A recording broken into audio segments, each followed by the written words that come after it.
C'est une première édition, mais ce n'est pas une nouvelle destination. Direction la Nouvelle-Zélande, Auckland, la capitale de l'île du Nord.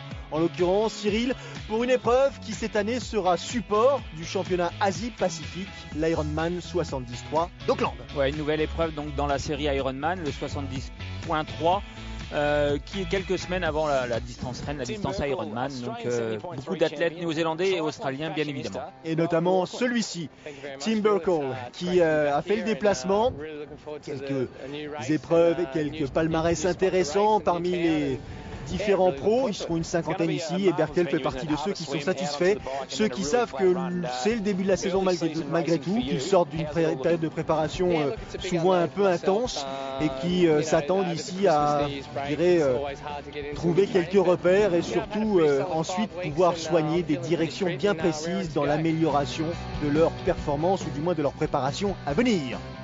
Il est venu en voisin, notamment une victoire en 2012 sur Half Ironman en Australie.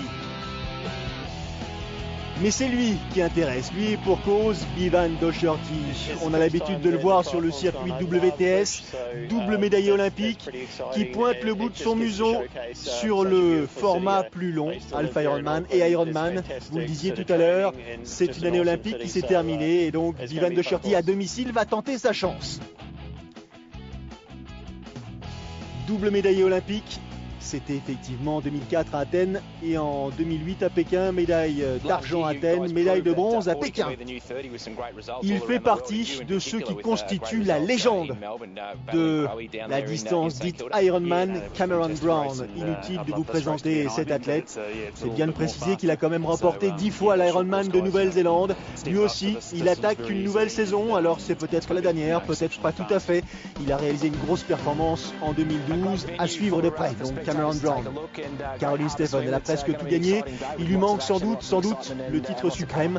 C'est l'Ironman bien sûr d'Hawaï, 2 fois deuxième. Elle est au début d'une nouvelle année, Caroline Stephen, avec des ambitions affichées, des ambitions très fortes, et qui donc elle participe à cette épreuve ici à Auckland pour commencer justement à poser les premières bases d'une qualification pour peut-être Hawaï un tout petit peu plus tard. Ça se passe à Auckland, ça se passe surtout dans Freeman Bay qui va accueillir cette natation. 1100 compétiteurs inscrits ici pour disputer cette première édition donc.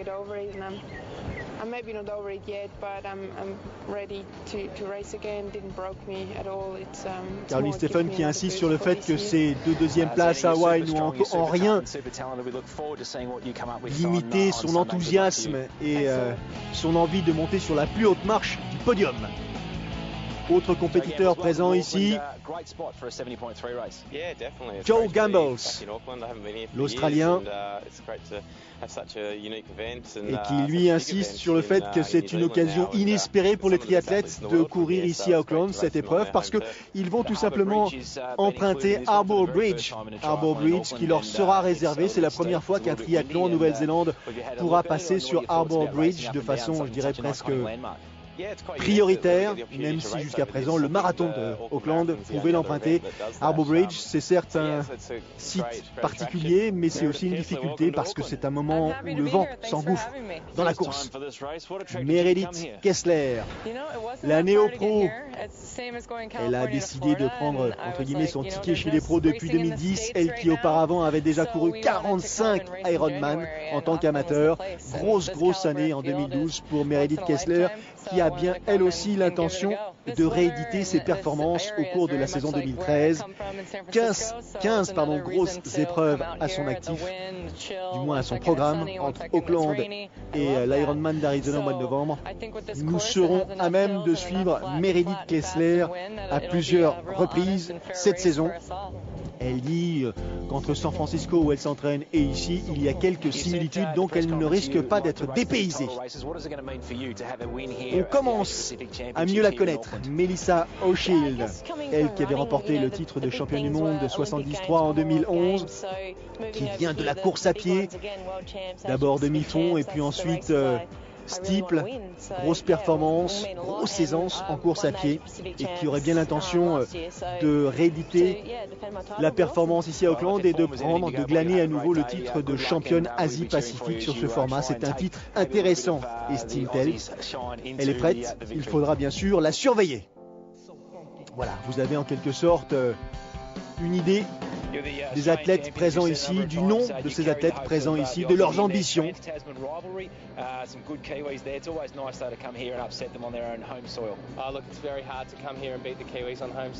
Bien sûr, en tant qu'Australien, Tim Berkel s'attend à avoir la partie difficile ne serait-ce que parce que les Néo-Zélandais sont chez eux à domicile et qu'ils vont faire le nécessaire pour prendre le meilleur sur la plupart des autres concurrents présents.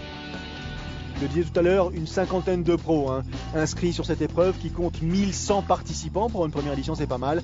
Un site, je dirais presque comme à Sydney en Australie, où le triathlon a ses habitudes.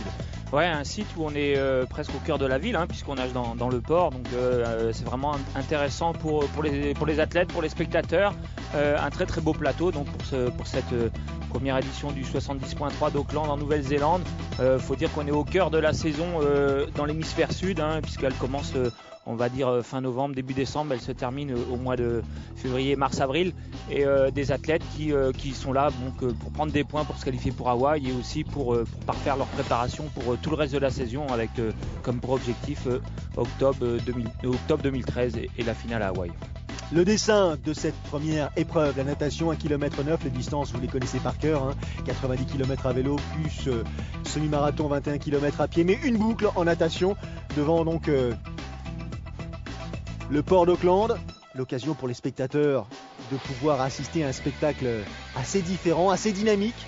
Et puis ensuite le parcours cycliste. Alors parcours cycliste, là aussi on a l'habitude de voir ce type de tracé ailleurs dans le monde, une grande boucle en aller-retour qui les amène, et c'est celle que l'on voit en rouge, au nord, un peu plus au nord, et puis ensuite deux boucles disputées au sud d'Harbour Bridge qui les ramèneront sur l'aire de transition pour entamer le parcours pédestre, lui aussi dessiné avec deux boucles classiques avant d'en franchir la ligne d'arrivée.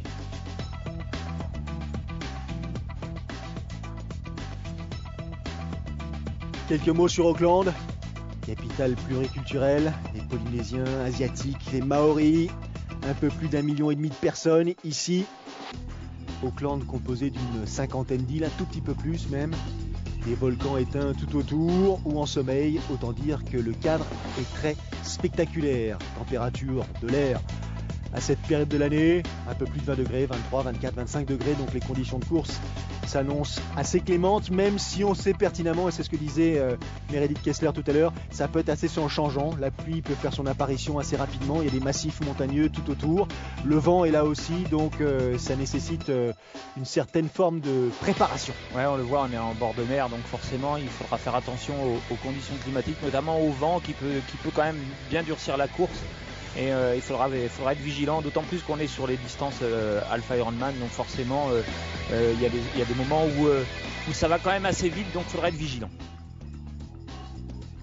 On va suivre enfin le tracé de ce parcours pédestre au programme des athlètes. On s'attend, Cyril, à vivre une course assez dynamique parce que parmi les inscrits, parmi les pros notamment, beaucoup viennent et encore récemment du circuit courte distance, du circuit olympique. On parle de Bevan Docherty, mais il y a aussi à noter la présence de Clark Ellis chez ces messieurs et puis Annabelle Luxford, l'Australienne qui avait remporté la Coupe du Monde en 2005, vice-championne du monde la même année, qui se dédie maintenant à ce format plus long pour essayer bien sûr de remporter le titre sur Half Ironman cette année, donc ça va dynamiser un peu les courses. Ouais, c'est un peu habituel, les 2 années qui suivent une année olympique, en général des athlètes du cours s'essayent sur le longue distance, notamment sur ces distances 70.3, c'est vraiment idéal pour se tester, et puis après ils font le choix de revenir soit sur le court distance pour préparer une autre Olympiade, soit ils restent sur le longue distance et ils passent bien évidemment sur la distance un peu plus longue, la distance Rennes, la distance Ironman. Et oui, c'est ce qui risque de se produire pour la plupart d'entre eux. Pour l'instant, on va vivre cette course, 6h30 du matin, dans l'eau de Harbour, de ce port d'Auckland. Et c'est parti, les messieurs juste avant les dames, 3 minutes d'écart, 3 minutes de c'est de plus en plus fréquent là aussi, de manière à, je dirais, fluidifier la course masculine et la course féminine. C'est parti pour une journée où on devrait assister encore une fois à des batailles assez âpres, tant chez ces messieurs que chez ces dames. Alors, petit tour d'horizon des pros présents. Pivan de Shorty, vous l'avez vu bien sûr. Cameron Brown aussi. Vous avez remarqué la présence de Timothy Burkle, mais il y a aussi Christian Kemp, un jeune Australien de 32 ans à surveiller. Il y a Paul Ambrose, qu'on a l'habitude aussi de croiser, qui a appartenu au team Abu Dhabi jusqu'à cette année, puisque ce team a été dissous. Et parmi les membres qui composaient ce team, il y avait Jeremy Jurkiewicz. Donc tous ces athlètes vont devoir trouver de nouveaux partenaires pour continuer leur saison. Mais pour revenir, pour ce qui concerne sur Paul Ambrose, 5e des championnats du monde longue distance ITU en 2009. Quelques perfs à son actif, et notamment en 2012, vainqueur du Half Ironman de... Non, pas vainqueur, 7e du Half Ironman de Phuket. Port de la combinaison pour tout le monde. Température de l'eau suffisamment fraîche, hein, ça c'est aussi classique. Ouais, et puis des conditions qui sont bonnes en natation, on le voit, hein, on est dans le port d'Auckland, donc il n'y a pas de vagues, il y a très très peu de vent, donc une natation qui devrait être assez rapide, d'autant plus qu'on l'a déjà dit, hein, il y a beaucoup d'athlètes qui viennent de la Coupe du Monde, donc je pense que en plus la distance est très très proche, puisqu'il y a 1 km 9 de natation contre 1500 sur le court distance, donc on devrait avoir une natation quand même très très rapide. Alors l'autre élément qui est assez marquant, c'est que la lumière n'est pas tout à fait idéal, ce qui veut dire tout simplement, alors c'est vrai que l'heure est assez matinale, mais il n'empêche qu'on s'est aperçu, et on voit très bien là sur ces images à venir, que le ciel est assez chargé, assez voilé. Ça veut dire que les compétiteurs risquent effectivement de connaître des conditions de course assez changeantes, et qui dit éventuellement pluie, dit je dirais dangerosité sur le parcours cycliste. On est en ville, donc beaucoup de virages, beaucoup de relances, il faut se méfier, la route peut être un peu grasse, donc il faudra être vigilant. C'est sûr que s'il commence à pleuvoir au début du vélo, il n'est pas impossible de voir des athlètes chuter dans la partie qui a lieu en ville. La corde des professionnels du côté de ces messieurs est en train tout simplement de prendre ses marques. Devant, c'est Cameron D, l'américain, dont le surnom est White Lightning. Vous le verrez, moi vous vérifierez tout à l'heure pour quelle raison il porte ce surnom. Né à Boulder, Colorado, c'est le seul triathlète professionnel qui soit né à Boulder. La plupart des athlètes pros viennent s'installer 6 mois de l'année là-bas pour s'entraîner. Lui, il y est né. Ouais, il y est né, ouais, c'est vrai que c'est un spot, on dit, hein, dans le milieu du triathlon. Boulder, c'est haut en altitude, très très haut en altitude, il y a des plateaux, donc c'est vraiment des conditions parfaites pour s'entraîner. Et puis comme il y a beaucoup de triathlètes, beaucoup d'athlètes aller là-bas, donc ça permet sur certaines séances de pouvoir s'entraîner en groupe. Ils s'y retrouvent tous, hein, que ce soit Craig Alexander, que ce soit Macca ou d'autres. Chez ces messieurs, ils ont l'habitude d'emprunter justement les routes de Boulder pour profiter du tracé un petit peu physique et surtout des conditions idéales en période plus fraîche ailleurs. On suit la progression de ces pros, toujours emmenés par Cameron D. Derrière, on va trouver Michael Fox, Samuel Appleton, on va trouver Clark Ellis, Fraser Cartmel aussi, autre pro à être présent ici. Pivan Doherty. Pour l'instant, pas de difficulté, ça frotte pas beaucoup, et pour cause, hein, il n'y a pas non plus une énorme densité.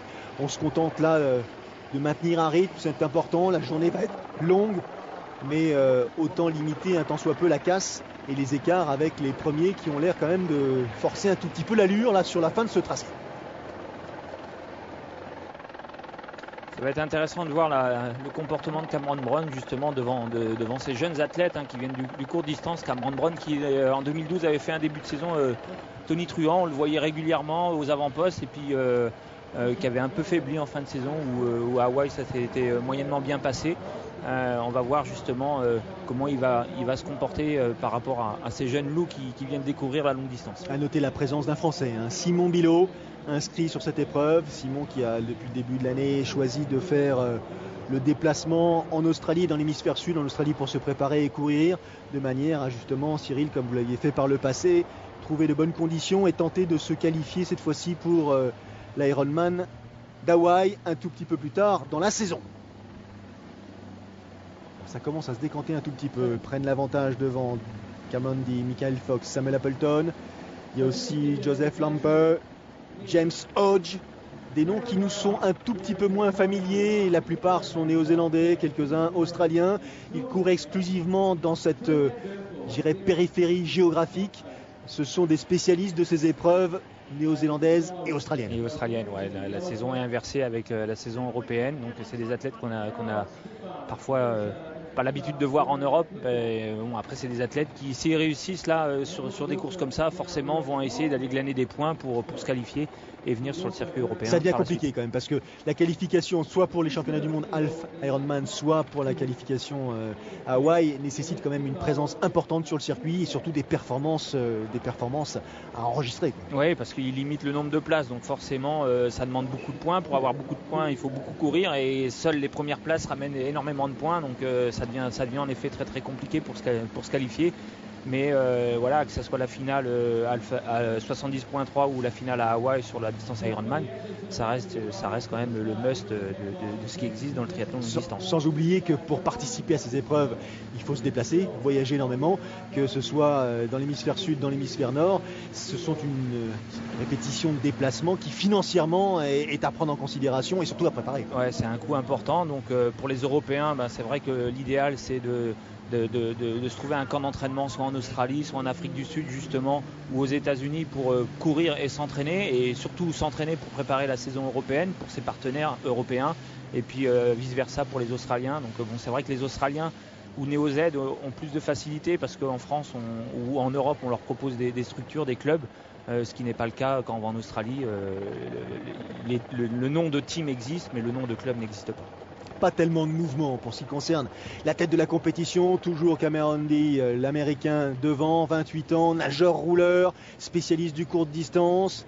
Quelques victoires en 2012, le Rev 3 courte distance de Costa Rica, l'Ironman 51-50 de Boulder, donc à domicile, le courte distance de Los Angeles, de Columbia, de Philadelphie. Donc c'est un athlète qui a pour habitude de performer sur courte distance, qui a fait le choix de franchir une étape, de passer sur Half Ironman, qui à vrai dire ne devrait pas lui poser de problème parce qu'il n'y a pas vraiment de différence sur les épreuves. Non, il n'y a pas vraiment de différence. Donc là où ça peut jouer, c'est sur la fin de course, sur la deuxième partie du semi-marathon, puisque les athlètes vont effectuer 21 km de course à pied, mais sur la partie natation, 1,9 km, donc il n'y a presque pas de différence par rapport aux courtes distances.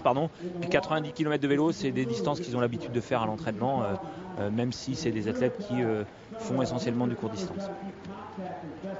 Michael Fox, dans les pieds de Cameron Dee, 3e position, Joseph Lampe. 4e position, on va le découvrir j'imagine, Samuel Appleton. Et derrière, ça commence à s'égrener, les écarts commencent à se creuser. Petit tour d'horizon des différents dossards et noms qui figurent sur l'aire de transition. Ces athlètes vont en terminer maintenant dans une poignée de minutes avec les 1900 mètres de natation. Effectuer une transition si possible éclair. Et là ça va être intéressant de suivre justement cette transition. Cyril, vous y insistez sur ce sujet de manière régulière. Ceux qui viennent du court distance ont a priori un avantage par rapport aux autres. Ouais, ils ont un avantage parce qu'en courte distance la transition est vraiment très très importante. Donc ils ont l'habitude d'aller beaucoup plus vite et c'est vrai qu'on est quand même si on est sur une distance longue, la transition et notamment la première transition est vraiment très très importante. Donc on va voir justement comment se comportent ces athlètes qui viennent du court distance, mais ça serait presque surprenant de les voir sortir en tête du parc à vélo. Les premières de ces dames avec le bonnet rose, qui elle aussi progresse en tête, Annabelle Luxford devant Meredith Kessler. Deux profils très différents, Annabelle Luxford qui vient vraiment du court distance avec des performances à titre en Coupe du Monde. Meredith Kessler qui a, elle, un palmarès énormissime en tant qu'athlète amateur sur distance Ironman. Et pourtant en natation, elles sont, je dirais presque équivalentes d'un point de vue de leur aptitude. Allez, fin du parcours, fin du tracé, fin de la natation.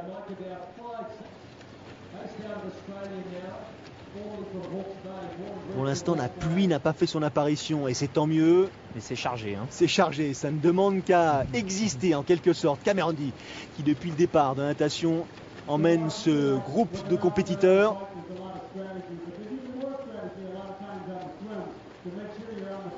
Dernière bouée à passer.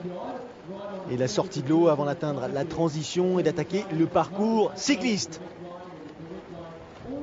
Ces natations dans ces ports offrent bien sûr des tribunes naturelles aux spectateurs. 6h30 du matin, vous imaginez bien que c'est pas non plus une foule immense qui s'est pressée pour assister à cette épreuve.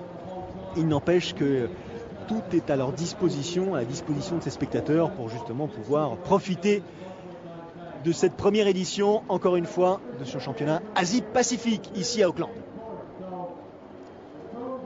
Un vrai miroir.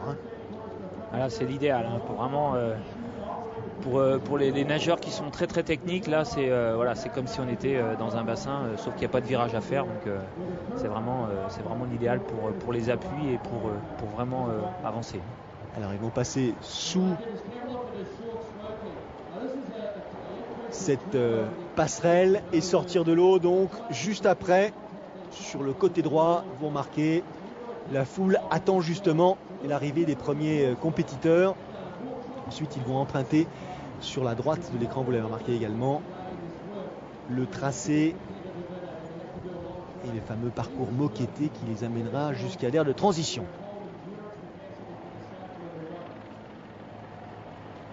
À peu près une douzaine d'athlètes pour l'instant composent ce premier groupe de compétiteurs. Et puis ensuite, un tout petit peu plus loin, il y aura sans doute un écart de l'ordre de 40 secondes entre les premiers du premier groupe et les premiers du deuxième groupe. Voilà, Daniel Boué viré donc à main droite, comme on dit, et c'est Cameron Dee qui, sans surprise, va sortir de l'eau le premier, gravir ces marches qui vont faciliter justement cette sortie de l'eau. Attention à ne pas glisser. Reprendre ses esprits, passer de la situation horizontale à la situation verticale, Cyril, c'est toujours un tout petit peu problématique. Ça n'a pas l'air de leur poser de problème majeur. Allez, Cameron Dee et son temps 23-28 sur 1900 mètres, pas mal. Ouais, c'est un bon temps, mais on l'a dit, les conditions étaient vraiment excellentes pour faire une belle natation. Petit coup de main de la part de Michael Fox pour aider Cameron Dee justement à enlever cette combinaison, fermeture éclair qui était un petit peu récalcitrante. Fraser Cartmel qui vient de passer. À suivre Sam Bretten. Et voici pourquoi Cameron Dee porte le surnom de White Lightning, l'éclair blond. Vous l'aurez remarqué, chevelure blonde ou presque blanche. Il est le premier, sans doute, à sortir de là de transition, Cameron Dee, pour attaquer ce parcours cycliste, désormais au programme. Ouais, une transition à l'habitude de ce qui se passe sur le court distance. On ne passe pas sous les tentes pour se changer. C'est une transition qui se fait direct au pied du vélo. Donc forcément, ça aide les athlètes du court distance qui sont habitués. Et on a vu une transition très très rapide. On a vu les premiers, ça y est, ça se bouscule. On commence à s'équiper.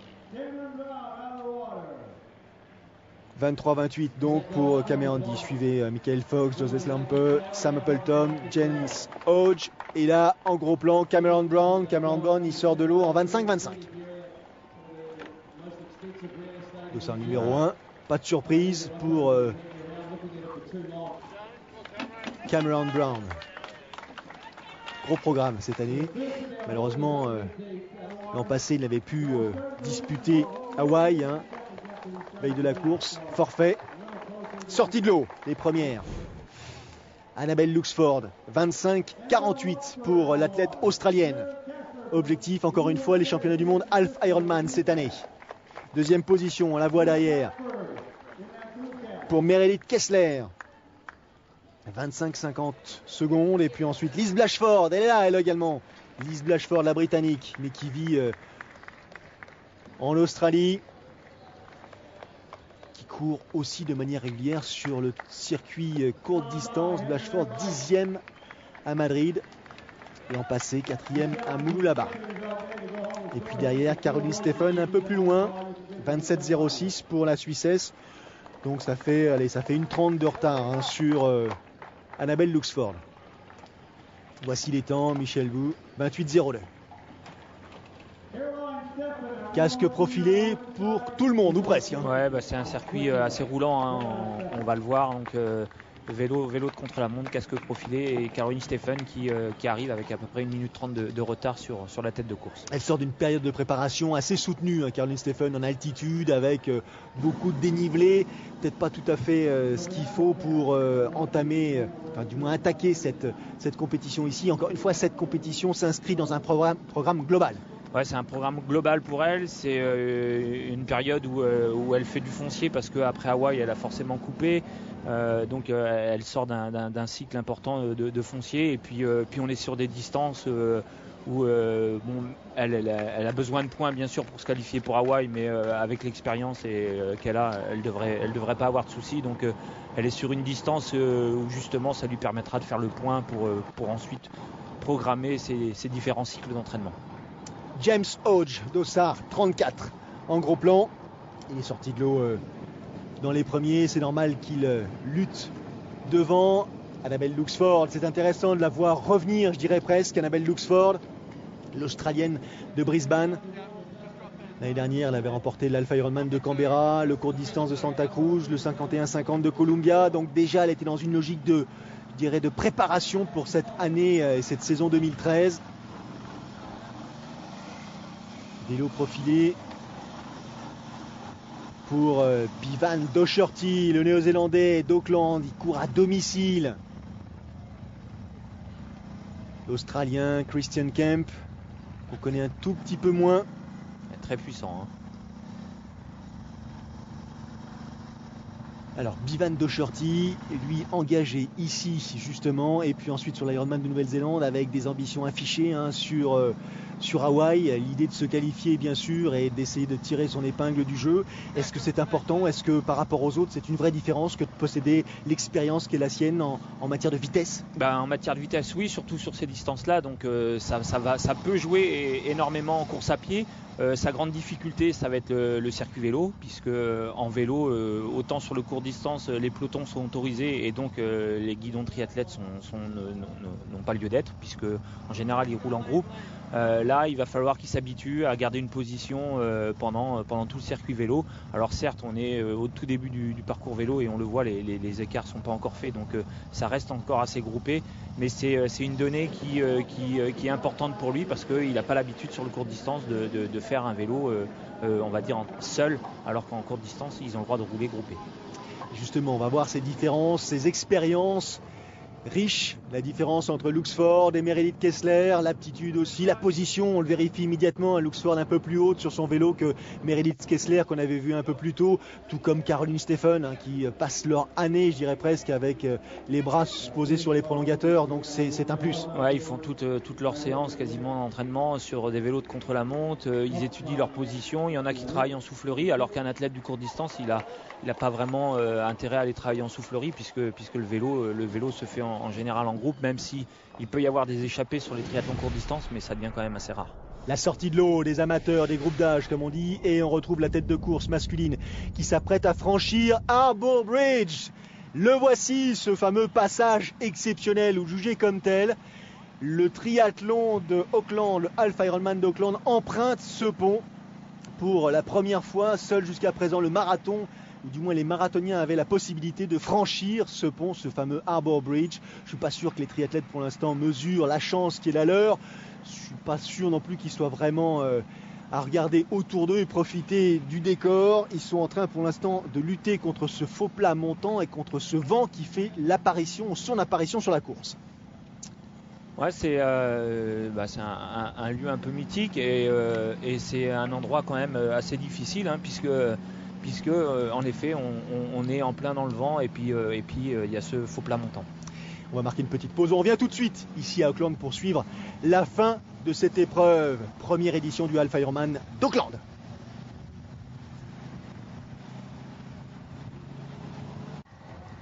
De retour à Auckland à l'occasion de la première édition du Alpha Ironman du même nom, support du championnat Asie-Pacifique. Les concurrents ont attaqué le parcours cycliste. Cyril, 90 km au programme. On vient de franchir le fameux Harbour Bridge.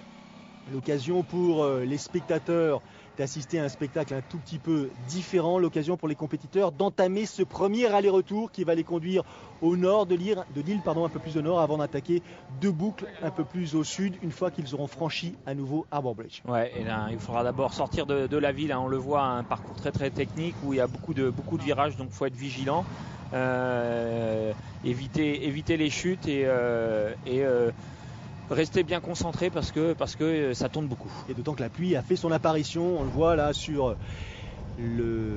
l'objectif de la caméra. Devant, c'est la bagarre chez ces messieurs, c'est indécis. Chez ces dames, c'est un tout petit peu différent. Annabelle Luxford a pris le meilleur, à l'avantage sur pour l'instant Meredith Kessler et Caroline Stephen qui est en train de produire un effort conséquent pour revenir sur la tête de course. Ouais, on la voit, hein, très très puissante. Donc là, elle est dans la descente du pont, donc elle se met en position, elle profite justement pour récupérer un peu, mais alors dès qu'elle peut envoyer du braquet, elle envoie du braquet. Pas tout à fait le même profil en ce qui concerne Annabelle Luxford. Si l'on compare au profil de Meredith Kessler et Caroline Stephen, elle paraît beaucoup moins puissante. Ça aussi, ça tient au fait qu'elle ne participe pas tout à fait aux mêmes épreuves, mais c'est pas pour autant un handicap. Les profils en triathlon sont franchement différents les uns des autres. Ouais, c'est très très différent, que ça soit au niveau du gabarit, au niveau de la technique en vélo. On le voit, Luxford qui est beaucoup plus vélo, qui tourne beaucoup plus les jambes par rapport à Caroline Stephen qui elle envoie du braquet en général et reste très très souvent en position de recherche de vitesse. Ça se bagarre devant chez ces messieurs. James Hodge qui pour l'instant conserve la place de leader devant Christian Kemp, Ivan Docherty, Paul Ambrose dont on parlait un peu plus tôt. Clark Ellis aussi n'est pas très loin. Il se relaie là, les poursuivants immédiats pour essayer de réduire l'écart. Christian Kemp pour l'instant prend le relais, jeune Australien de 32 ans. Pas terrible jusque-là son palmarès. Diverses participations aux Coupes d'Océanie. C'était en 2008, quelques top 15. Mais sur distance équivalente, c'est-à-dire sur Half Ironman, une 4e place sur le Wienerman en 2012, une 7e place à Singapour en 2011. Enfin bref, il est assez méconnu pour la plupart des concurrents et pour la plupart des commentateurs.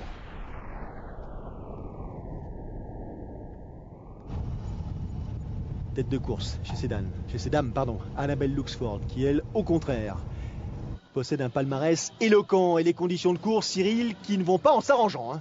Ouais, ça devient compliqué. Il fait pas très très chaud. Pourtant les athlètes n'ont pas prévu de prendre d'affaires chaudes, des manchettes ou autre. Mais il faut être concentré, il faut être vigilant. Chez les garçons, ça se bagarre. On le voit, il n'y a pas encore vraiment d'écart. Et on l'a dit. Le plus dur pour eux est fait puisqu'ils sont sortis de la ville. Donc les chutes ont lieu surtout quand il y a des relances en centre-ville. Ivan Docherty s'est affiché aux avant-postes. Dossard 35 sur la tête, Christian Kemp l'Australien, derrière un autre Australien, Paul Ambrose, qui en dépit des conditions climatiques peu ensoleillées, s'est largement enduit de crème comme il a l'habitude de faire. Et à la faveur des kilomètres, ils reviennent progressivement sur le Dossard 34, celui de James Hodge, qui avait tenté de prendre l'avantage, qui en tout cas avait pris l'initiative à la sortie de l'eau pour creuser un léger écart. Revient. Il avait profité de ces différentes relances justement pour prendre un peu d'avance, mais après dès qu'on est sorti et qu'on est arrivé sur ces longues lignes droites, il a été repris par les poursuivants. Alors qui est en train de revenir ? Ça se croise là, les compétiteurs professionnels relancent à l'image d'Ambrose et de Kemp. Vue aérienne de ce parcours tracé pour grande partie dans la ville d'Auckland, le long du fameux golfe d'Oraki où se sont disputées différentes éditions de l'America's Cup, notamment en 2000. C'est ici même, chez eux, à domicile, que les Kiwis avaient remporté le Graal.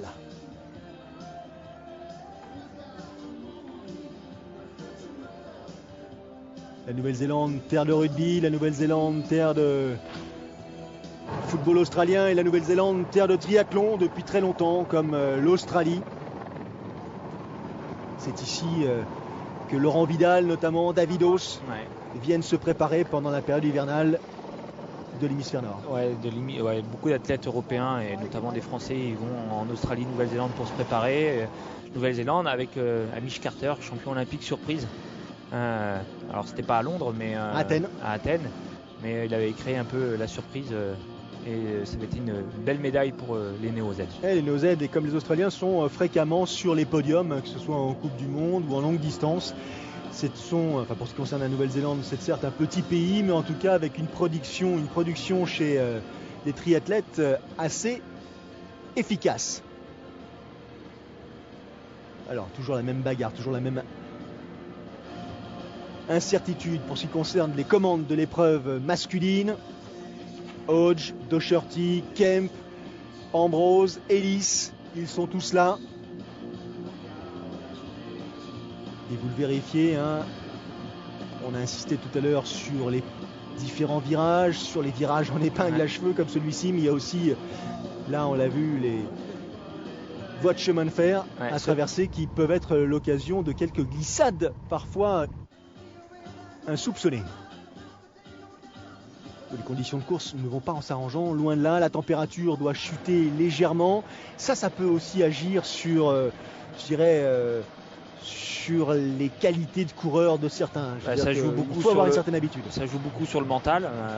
Je pense que les athlètes qui ont l'habitude du longue distance sont un peu plus habitués. Hein. C'est sûr que là, l'épreuve, elle va durer 4 heures. Donc, des athlètes de courte distance n'ont pas forcément l'habitude. Et quand on commence à rentrer dans le froid, la course durcit et c'est pas forcément évident. Paul Ambrose, James Hodge sont les premiers à poser leur vélo. 2h34-51, 2h34-53. Suivent Christian Kemp, Clark Ellis, Bevan Docherty dans un mouchoir de poche. Je vais y arriver. Transition éclair. Dossard numéro 30, Cameron D, qui a mené la natation, qui a participé au vélo. Écart assez faible entre les premiers et les poursuivants. Fraser Cartmel là, qui a la visière dans la main droite. Il est passé devant Sam Bretten. La casquette à l'envers sur la tête, c'est Christian Kemp, l'Australien. White Lightning, autrement dit Cameron D. Ça vous donne une idée un petit peu de la vitesse à laquelle ça va se courir. Hein. Ouais, je pense que là, les Bevan Docherty devraient faire parler leur expérience justement du court distance et d'accélérer la course sur justement ce semi-marathon. On le voit, hein, des athlètes qui sont quand même assez regroupés, donc on devrait voir un semi-marathon quand même assez agressif dans l'ensemble. Attention, une chaussure là perdue avant de poser le vélo dans l'aire de transition. Dossard numéro 9, Graham O'Grady. Et derrière ça enchaîne. On est déjà à 2h40 là. Luc Bell, Marc Bostid, on est à plus de 4 Tim minutes de la Reed tête, là, ça va être et Cameron compliqué. Brown, toujours pas là, Cameron Brown. Luc Bell, le voici, 2h40. Il a à cet instant, un peu plus de 5 minutes de retard sur les premiers. Ça va être compliqué. Et notamment sur cet homme, James Hodge. Il y a 21 km de course à pied, 4 minutes de retard. Ça va être très très dur de faire la différence, hein. Surtout qu'on l'a dit, hein, même si des athlètes du court distance n'ont pas l'habitude de courir des distances de 20-21 km, c'est des athlètes qui courent vite quand même et qui sont capables de gérer un tel écart. Old fashion pour Tim Reed là. Pas de cuissard, maillot, un petit peu à la mode Faris Al-Sultan. Ils sont peu nombreux sur le circuit. Joe Gummels, 2h43-40. Là, c'est près de 10 minutes de retard sur la tête de course. Et pas tout à fait le même départ pour ce qui concerne la course à pied. Allez, devant, Christian Kemp. Il a rejoint Paul Ambrose. Derrière, il y a Bevan Docherty sur la droite et en blanc. Il y a ensuite, juste derrière Docherty, en jaune, Clark Ellis, 2 Néo-Zélandais. Et la fin du parcours cycliste pour ce qui concerne Annabelle Luxford, l'Australienne, qui a mené pour l'instant la course de bout en bout. Elle relance avant d'arriver dans l'aire de transition. Elle n'a pas changé de rythme, hein. On l'a vu partir sur un rythme de pédalage élevé. Elle est arrivée sur le même rythme de pédalage après 90 km, même position. Elle a vraiment pas changé de rythme tout au long de cette course vélo. Allez, Annabelle Luxford qui en termine à son tour, donc 2h49-29. C'est, allez, grosso modo, une quinzaine de minutes plus lent ou moins rapide que les messieurs. L'écart est faible. Ouais, l'écart est faible, ouais. Il s'est un peu creusé en natation. Il y a eu 3-4 minutes en natation entre les garçons et les filles. L'arrivée de Cameron Brown avec ses petits chaussons à la main, comme s'il allait les poser sous l'arbre de Noël. Il a dû avoir un petit souci, Cameron Brown. Il termine son parcours cycliste en 2h25-48, c'est-à-dire 15 minutes plus lent que les premiers. Inhabituel. Ouais, inhabituel. Ouais. Il a eu un petit souci, je pense. Et là, il est parti pour finir la course, mais pour faire, on va dire, son footing, et il va finir la course en roue libre. 2h51 minutes et 30 secondes pour la deuxième à pénétrer dans l'aire de transition, la Suissesse Caroline Steffen. Caroline Steffen, elle a fait un vélo en 2h23-51, tandis qu'Annabelle Luxford avait fait un vélo en 2h22-13. Luxford, elle a laissé une belle impression en vélo, hein. On l'a dit, elle est partie sur un rythme élevé, elle a maintenu le rythme, alors très très véloce, hein, par rapport à Caroline Steffen qui elle a envoyé du braquet, mais je pense que justement sur ces parties où il y avait beaucoup de relance, c'était plutôt favorable à Caroline Luxford. Oula, ça se regroupe. Derrière James Hodge, il y a désormais Clark Ellis en jaune, il y a Bivan Docherty et il y a Christian Kemp, deux Néo-Zélandais, un Australien. Et devant, James Hodge est en train de lutter pour essayer de garder cet avantage. Docherty accélère. Oula, il y a des attitudes du court distance qui ne trompent pas là. Hein. La façon de s'alimenter. Il prend l'initiative. Est-ce que c'est pas un petit peu tôt dans la course ? Il est dans la première partie, donc c'est de ce semi-marathon, donc il a l'habitude de courir vite. Maintenant, il faut voir s'il va tenir la distance, mais c'est vrai que voilà, il a déjà fait l'effort de revenir parce qu'il est arrivé avec un peu plus d'une minute de retard sur la tête de course. Et voilà, il a fait l'effort très rapidement, dans les premiers kilomètres pour revenir le plus vite possible sur cette tête de course. James Hodge, effectivement, qui rejoint. Alors Docherty a fait l'effort et du coup ils en ont profité. Clark Ellis, regardez, en jaune, il est en train lui aussi d'accélérer un tout petit peu pour essayer de tenter sa chance, ou peut-être tout simplement de franchir le premier passage là devant les tribunes en tête de la compétition. Ce serait un petit peu bizarre de la part de ce compétiteur, Clark Ellis, saison WTS en 2012, il avait pris la 30e place du classement mondial, 19e à Auckland, 14e à Hambourg, 15e à Kitzbühel. On se souvient, c'est vrai qu'à Auckland, c'était disputé la finale de cette série mondiale de triathlon. Auckland qui avait été remporté par l'Espagnol Javier Gomez. Gomez qui commence la saison 2013 de manière assez efficace. Il s'est imposé à San Francisco à l'occasion de l'Escape, comme Alcatraz, et il a remporté la première étape de Coupe du Monde à Mooloolaba en Australie. À surveiller l'Espagnol. Allez, retour sur la compétition ici en Nouvelle-Zélande avec Annabelle Luxford en gros plan, leader de la compétition féminine, l'Australienne. Très concentrée. Elle est partie comme en vélo, sur un bon rythme assez élevé. Si elle maintient la cadence, ça va être compliqué pour Steffen d'aller chercher. D'autant que Steffen n'est pas connu pour avoir une grande aisance en course à pied. Alors on n'est pas sur distance marathon, mais quand même. Ouais, mais ça reste quand même son point faible, même si elle est capable de courir vite, Caroline Steffen, mais elle est capable de courir vite longtemps. Et là, on est quand même sur des distances plus courtes, 21 km, et ça va être compliqué pour Caroline Steffen d'élever le rythme pour aller chercher la tête de course. Oh, la bagarre est intense. Spectacle assuré, et ils sont sensibles à cela justement, les Néo-Zélandais qui ont fait le déplacement. Docherty, Bivan de son prénom, est chez lui à domicile. Double médaille olympique, je vous le disais, 2e à Athènes, 3e à Pékin. Expérience évidente, champion du monde de triathlon en 2004, 35 ans, une carrière, je dirais presque exemplaire, et ce n'est pas terminé, il a décidé désormais de se dédier aux longues distances. Écoutez le soutien du public. Clark Ellis en jaune, Christian Kemp avec la casquette à l'envers et la tenue bleue et blanche. Ouh là là, ça coince du côté de Clark Ellis. En l'espace de quelques dizaines de mètres, il a dû laisser partir la locomotive. Ouais, ça a accéléré, hein.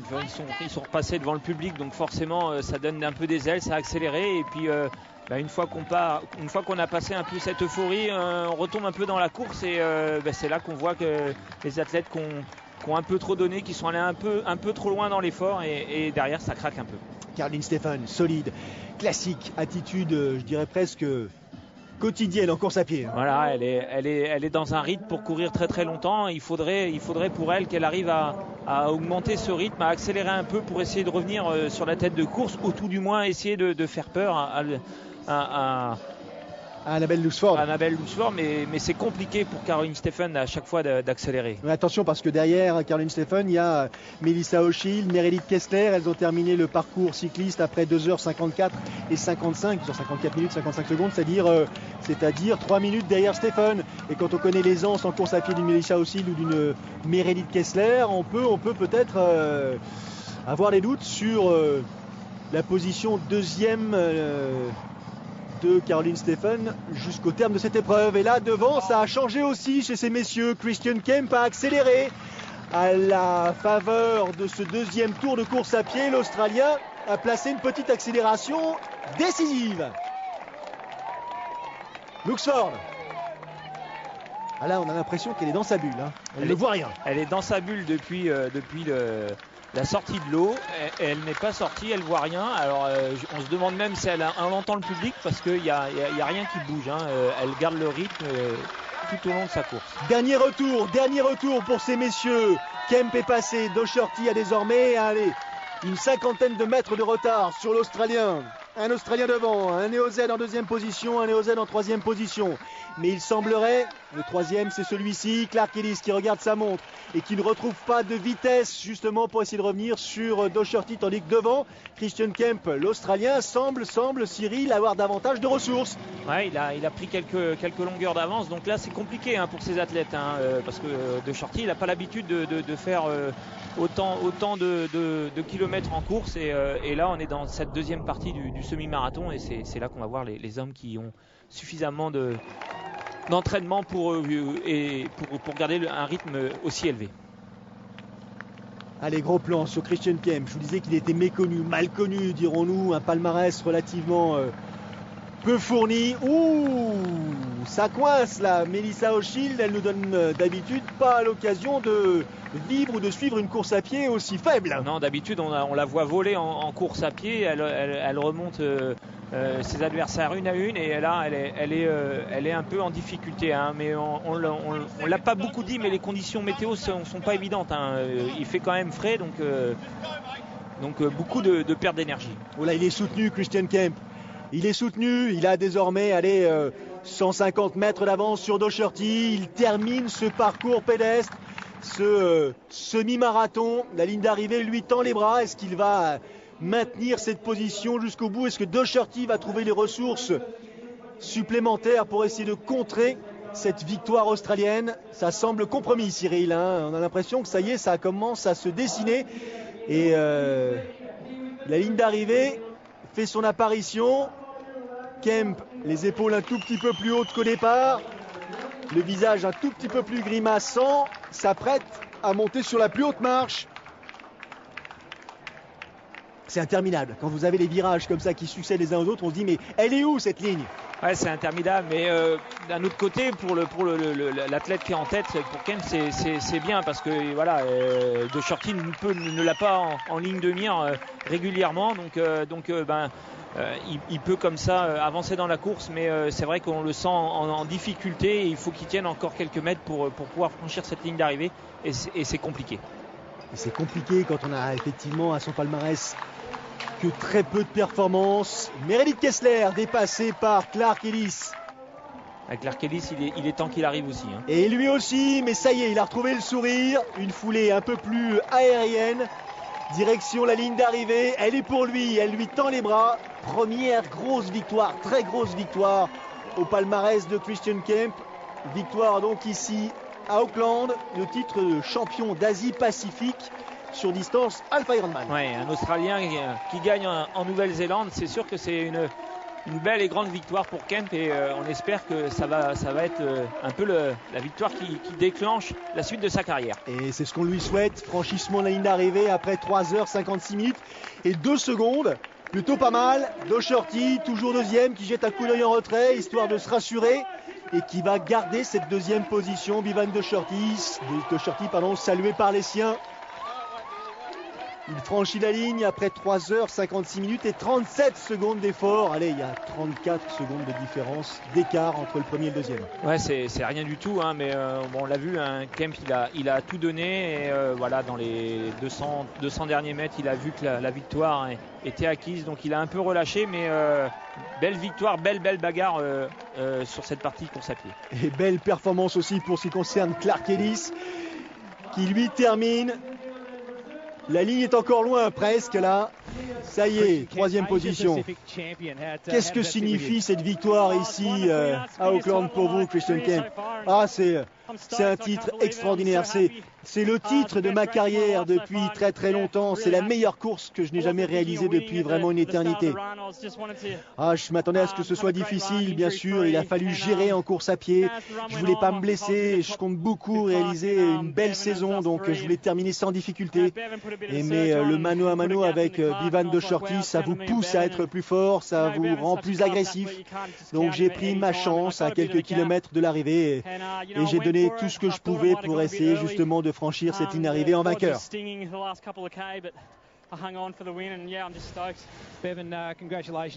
Félicitations Bevan, deuxième position ici. Ah, ça a été une sacrée rude journée. Je suis vraiment satisfait de ma course. Non, je crois qu'on peut vraiment dire que Christian Kemp était un peu plus fort, même beaucoup plus fort aujourd'hui, mais surtout d'un bout à l'autre. Bien sûr, ça aurait été super agréable de gagner ici à domicile, mais l'année va être très longue et donc il y a déjà pas mal de travail effectué. Il y a encore beaucoup de travail à venir et de courses à venir. Beau podium, hein. Kemp, Docherty, Ellis.